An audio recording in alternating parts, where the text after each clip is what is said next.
నర్మదా, ప్రేమ మాట్లాడుకుంటూ ఉంటే చాటుగా శ్రీవల్లి వింటూ ఉంటుంది. ప్రేమ నర్మదాతోటి ఇలా అంటూ ఉంటుంది. అక్క, అమూల్య ప్రవర్తనలో చాలా మార్పు వచ్చింది. అమూల్య అంత ఈజీగా వారి ట్రాప్లో పడదు. ఖచ్చితంగా అమూల్యకి ఎవరో సాయం చేస్తున్నారు. తన మనసుని మారుస్తున్నారు అని అంటుంది ప్రేమ. ఆ మాట విని శ్రీవల్లికి గుండాగినంత పనవుతుంది. నిజమే ప్రేమ, నువ్వు చెప్తుంటే నాకు డౌట్ కొడుతుంది. విశ్వాన్ని ప్రేమించమని చెప్పేటంత అవసరం ఎవరికి ఉంది అని అంటుంది నర్మద. మనకు బాగా తెలిసిన వాళ్ళ హ్యాండ్ ఉందనిపిస్తుంది అని అంటుంది ప్రేమ. ఇంతలో శ్రీవల్లి హ్యాండు లేదు, లెగ్గు లేదు. ప్రేమ చెప్పి పుడుతుందా ఏంటి? ఈ రోజుల్లో ప్రేమలో పడడం చాలా సహజం అని అంటుంది. అందరి విషయం వేరు, అమూల్య వేరు.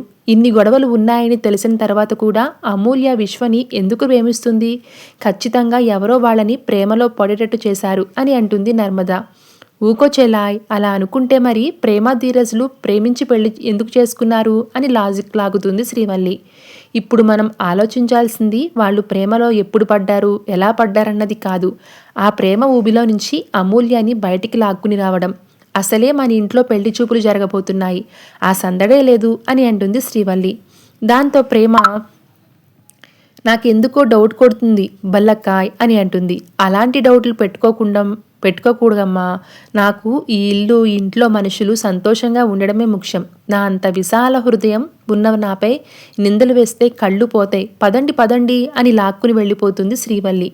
ఇక పెళ్లి చూపులంటూ తెగ హడావిడి చేసేస్తుంది శ్రీవల్లి. ఇంట్లో వాళ్ళందరినీ పిలిచి జంటలుగా కూర్చోబెడుతుంది. ఏంటి వదిన ఇంత హడావిడి చేస్తున్నావు అంటే, తినబోతూ రుచులెందుకు, చూపిస్తా కదా సినిమా అంటుంది శ్రీవల్లి. ఈ ఇంట్లో తర్వాత పెళ్ళి ఈ తిరుపతి గాడిదే అని అంటాడు తిరుపతి.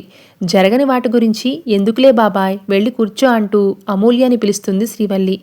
ఏంటి వల్లి, అందరినీ ఇలా భోజనాలు కూర్చోబెట్టినట్టు కూర్చోబెట్టావు, ఏంటి సంగతి అని అంటాడు చందు. ఏం లేదు బావా, అంతా కలిసి అంత్యాక్షరి ఆడుదామని అంటుంది శ్రీవల్లి. బుద్ధి లేకపోతే సరి, ఒకవైపు అందరూ బాధపడుతుంటే ఆటలు పాటలు కావాల్సి వచ్చిందా అని చివాట్లు పెడుతుంది వేదవతి. ఈ ఇంటిని సంతోషంగా ఉంచడమే పెద్ద కోడలిగా నా బాధ్యత. మన ఇంట్లో అమూల్య పెళ్లి జరగబోతుంది కదా, ఆ సంబరాన్ని ఇప్పుడే మొదలు పెడదాం అని అంటుంది శ్రీవల్లి. Thanks for watching.